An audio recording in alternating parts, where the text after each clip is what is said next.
नमस्कार,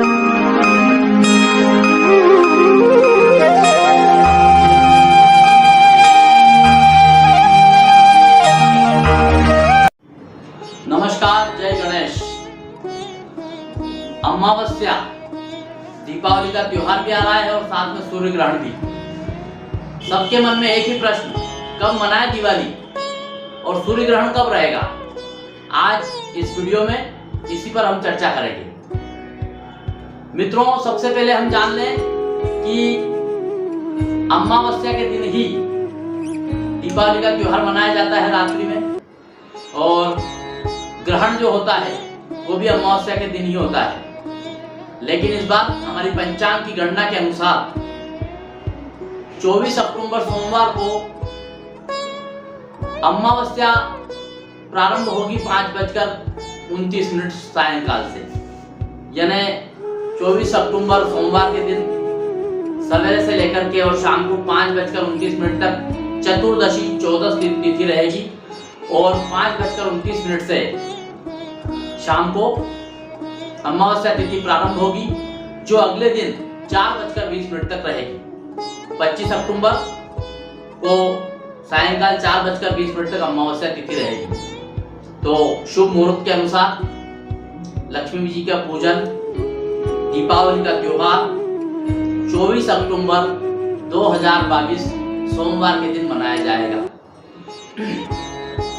कार्तिक कृष्ण अमावस्या की रात्रि को दीपावली का त्योहार मनाया जाता है, लक्ष्मी जी की पूजन होती है।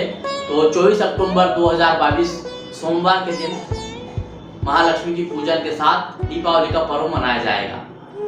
अमावस्या दूसरे दिन तक रहेगी, यानी 25 अक्टूबर को 4:29 तक अमावस्या तिथि रहेगी। लेकिन 25 अक्टूबर को ही ग्रहण काल भी लग रहेगा। तो 25 अक्टूबर के दिन चूंकि ग्रहण काल है, इसलिए जो हम लक्ष्मी जी की पूजन करेंगे, उसका जो महालक्ष्मी का जो पटला रहता है, जो बिछौना रहता है, जो आसन रहता है, उसको हमको 24 अक्टूबर की रात्रि को, यानी 25 अक्टूबर लग जाएगा 12 बजे के बाद, तो हमको 25 अक्टूबर की रात में ही ग्रहण काल के पहले, यानी ग्रहण का सूतक जब लगता है उसके पहले ही हमें अपना ये जो भी पूजन सामग्री हमने लक्ष्मी जी के निमित्त रखी थी, उन सबको हमें उठाना होगा और व्यवस्थित तरीके से भगवान के मंदिर में उनको विराजमान करना है। तो सबसे पहले हम जान लेते हैं कि जो ग्रहण काल रहने वाला है, वो ग्रहण काल कहां पर पूर्ण रूप से रहेगा? भारत में आंशिक ही रहेगा, लेकिन एशिया के दक्षिण भागों में ये रहेगा। इसके अलावा यूरोप, अफ्रीका महाद्वीप के उत्तर पूर्वी भागों में सूर्य इसका ग्रहण का पूर्ण प्रभाव रहेगा, और भारत में इसका आंशिक प्रभाव रहेगा, आंशिक इसकी दृश्यता रहेगी। लेकिन क्योंकि दृश्यता रहेगी, इसलिए इसमें पूरा ग्रहण काल और सूतक के पूरे नियम का पालन होगा। तो सबसे पहले तो हम जानते हैं कि भारत में 25 अक्टूबर 2022 मंगलवार के दिन सूर्य ग्रहण कब से प्रारंभ होगा। सूर्य ग्रहण का जो स्पर्श समय है वो सायंकाल 4:42 से प्रारंभ होगा, और इसका जो मध्यकाल रहेगा वो 5:33 के लगभग रहेगा। ग्रहण जो समाप्त होगा उसका समय रहेगा 25 अक्टूबर को सायंकाल 5 बजे, और ग्रहण का जो मोक्ष काल होता है, जब ग्रहण का पूर्ण मोक्ष हो जाता है, वो समय रहेगा 6:41 सायंकाल को, यानी सूर्योदय के पश्चात ग्रहण का मोक्ष काल होगा। हमारे शास्त्रों में, हमारे वेदों में और ज्योतिष शास्त्रों के अनुसार जो सूतक ग्रहण काल जब रहता है, उसके 12 घंटे पूर्व से ही सूतक काल प्रारंभ हो जाता है। तो 25 अक्टूबर को ब्रह्म मुहूर्त में प्रातः 4:39 से 25 अक्टूबर को सायंकाल 5:50 तक इस ग्रहण का सूतक काल रहेगा। इस सूतक काल में हमें किसी भी प्रकार के किसी भी देवता का पूजन, कोई भी शुभ कार्य आदि नहीं करना है। इस अवधि में हमें देवताओं की प्रतिमा को, विग्रह को छूना नहीं है, उनके मंदिर से हमें दूरी बनाकर रखनी है। हमें इस ग्रहण काल में पूजा आराधना, भगवत भक्ति करनी है, वो दूर से ही करना है। ग्रहण काल प्रारंभ हो उसके पूर्व हमें अपनी सारी खाद्य सामग्री, सारी पूजन सामग्री और ऐसे समस्त पदार्थ जिनको हम बाद में उपयोग करना चाहते हैं, उनमें हमें कुशा, जो हम आसन जिस पे बैठते हैं, पूजन के आसन, कुशा से बना हुआ रहता है, उस कुशा को हमें सारे खाद्य पदार्थों में, सारी मिठाइयों में, जाहिर सी बात है कि दीपावली का त्योहार है, मिठाइयाँ बनेगी, मिठाइयों को हम फेंक नहीं सकते हैं। हमारे शास्त्र में इसका विधान बताया है कि किसी भी पदार्थ का, कोई भी पदार्थ व्यर्थ में नष्ट ना हो। इसके लिए विधान है कि यदि उन पदार्थों में तुलसी पत्र और कुशा यदि डाल दी जाए तो पदार्थ अपवित्र नहीं होते हैं, तो ग्रहण का जो दोष होता है उन पदार्थों पर नहीं लगता है। लेकिन इसके लिए हमें उन सारे पदार्थों में, सारे भोज्य पदार्थों में, सारे पेय पदार्थों में, सारे खाद्य पदार्थों में और भी जो पूजन सामग्री आदि होती है उन सब में हमें कुशा को रखना है और साथ में तुलसी पत्र को रखना है। अब तुलसी पत्र रखना है तो तुलसी पत्र को तोड़ने के कुछ नियम होते हैं। तुलसी जी को कब तोड़ना चाहिए और तुलसी जी के तोड़ने के क्या नियम होते हैं, कौन सी तिथि, कौन से दिन को तुलसी तोड़ना चाहिए, किस तरीके से तोड़ना चाहिए और किस तरीके से तुलसी को कब नहीं तोड़ना चाहिए, इसके ऊपर हम पूर्व में वीडियो बना चुके हैं। उस वीडियो की डिस्क्रिप्शन बॉक्स में हम लिंक दे देंगे, आप उस वीडियो को देख करके उसी अनुसार तुलसी को तोड़ें, क्योंकि तुलसी को भी तोड़ने का अपना एक नियम होता है, शास्त्रीय विधान होता है, उसे अनुरूप करें। तो आप अपने सारी सामग्री में तुलसी और कुशा को डाल लीजिए ताकि उस सामग्री का आप बाद में उपयोग कर सकें।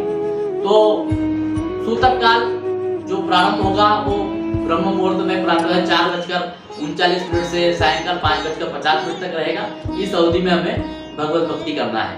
अब हमने एक दिन पूर्व लक्ष्मी पूजन की थी, तो जाहिर सी बात है आपके मन में प्रश्न आ रहा होगा कि जो हमने लक्ष्मी जी का पटला रखा था, जो पूजन सामग्री रखी थी, उनको कब उठाना है। सूतक प्रारंभ होने के यानी प्रातः 4:39 25 अक्टूबर को सवेरे जो 4:39 का समय रहेगा उससे सूतक प्रारंभ हो जाएगा। उससे पूर्व ही हमें अपनी सारी पूजन सामग्री को उठा लेना है। लेकिन कब उठाना है? मुहूर्त में। और मुहूर्त में आपको बता रहा हूँ, मुहूर्त हमारा रहेगा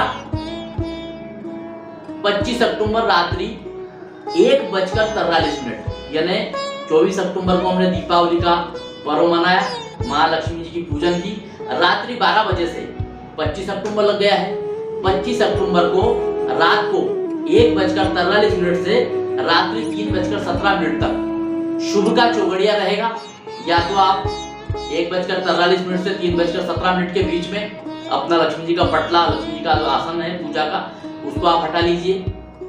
या आप इसके बाद शुभ के बाद अमृत का चौगड़िया आने वाला है, तो 3:17 से लेकर के और 4:49 के आसपास हालांकि अमृत का चौगड़िया रहेगा।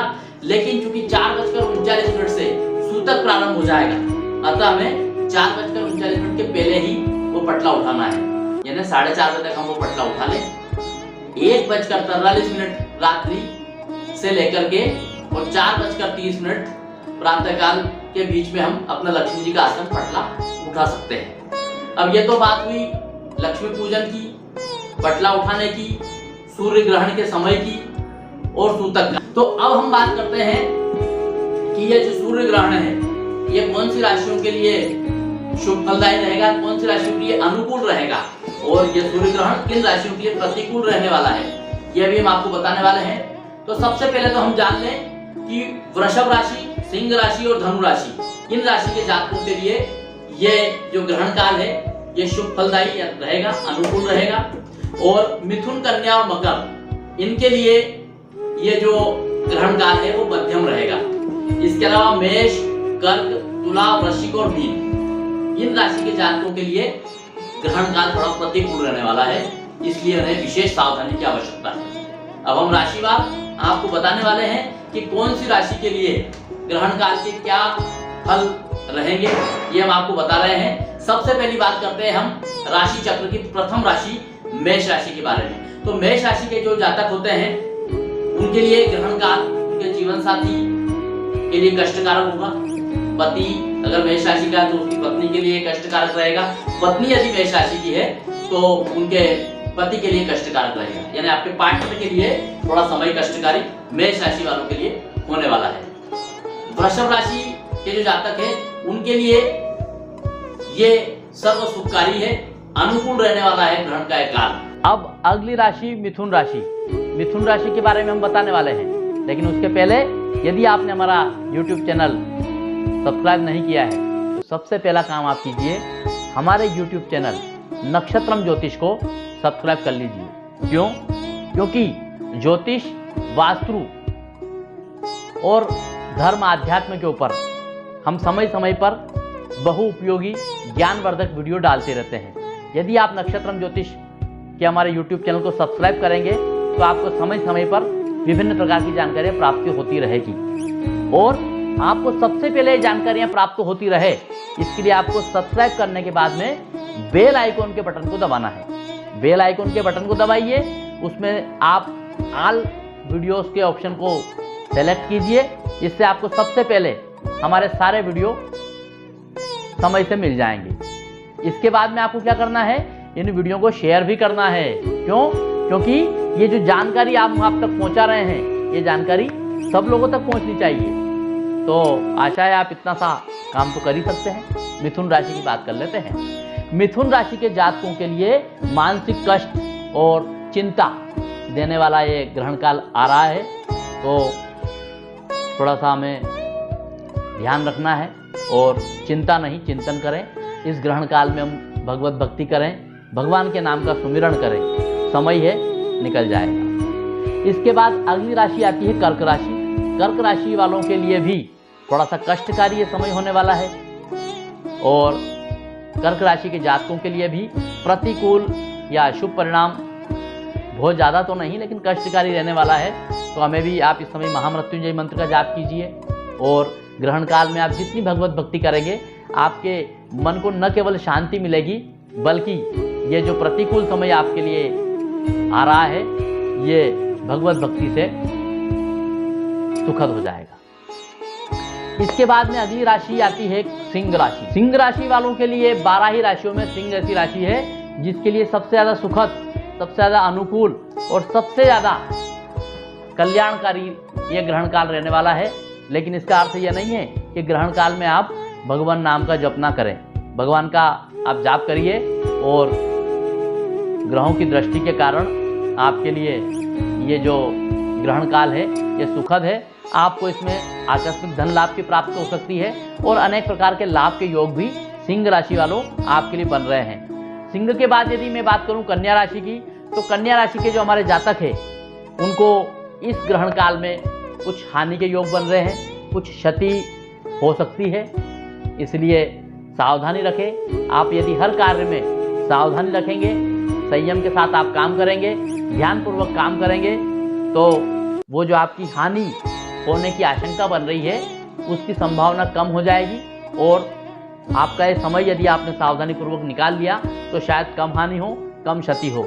महामृत्युंजय मंत्र का जाप कीजिए, गायत्री मंत्र का जाप कीजिए, मन को शांति भी मिलेगी और आपको ईश्वर की कृपा से हानि या तो होगी नहीं या कम हानि होगी। अगली राशि की बात करूं मैं तुला राशि। तुला राशि वालों के लिए ग्रहण काल विशेष ध्यान देने योग्य है क्योंकि ये सूर्य ग्रहण है वो तुला राशि में ही हो रहा है और 4 ग्रह इस समय तुला राशि में विद्यमान रहेंगे। सूर्य, चंद्र, केतु और शुक्र, इन चारों की युति, इन चारों का संगम तुला राशि के जातकों के लिए उनके इसमें विश्लेषण में आ रहा है। तो तुला राशि के जो जातक हमारे हैं उनकी उसमें ग्रहण तो है ही सही, सूर्य, चंद्र, केतु, शुक्र रहेगा और उस समय ग्रहण काल के समय स्वाति नक्षत्र है। तो स्वाति नक्षत्र के कारण, स्वाति नक्षत्र के स्वामी होते हैं राहु, इसलिए तुला राशि वालों के लिए थोड़ा सा विशेष ध्यान देने वाला योग्य समय है क्योंकि पूरी ग्रहण काल में सबसे ज़्यादा जो 12 राशियां हैं उनमें तुला राशि के ऊपर सबसे ज़्यादा प्रतिकूल प्रभाव देखने को मिल रहे हैं। इसलिए थोड़ा संभल करके रहना है तुला राशि के जातकों को। उनके साथ विश्वासघात की संभावना बन रही है, उनके साथ कोई दुर्घटना की संभावना बन सकती है, कोई हानि हो सकती है। इसलिए तुला राशि के जातकों को इस ग्रहण काल में विशेष ध्यान देना है और उनको भी मैं यही उपाय करने की सलाह दूंगा कि महामृत्युंजय मंत्र का जाप करें और हनुमान चालीसा का पाठ करें। निश्चित तौर पर भगवान हनुमान जी महाराज, कौन सो संकट मोर गरीब को जो तुम उसे जात नहीं है टारो, इस प्रकार का मन में भाव ला करके हनुमान जी की आराधना कीजिए। ग्रहण काल आपके लिए जो आपके लिए वज्र है वो कांटे के समान होकर निकल सकता है। ऐसी प्रभु की कृपा आपके ऊपर हो सकती है। अगली राशि की बात करें वृश्चिक राशि की, तो वृश्चिक राशि के जातकों के लिए भी हानि और अत्यधिक खर्च, अपव्यय का समय यह ग्रहण काल हो सकता है। धनु राशि वाले जो हैं उनको अनेक प्रकार के लाभ के योग बन रहे हैं, आकस्मिक लाभ मिल सकते हैं और कई प्रकार से उनको लाभ के सुखद योग यहाँ पर हमें दिख रहे हैं।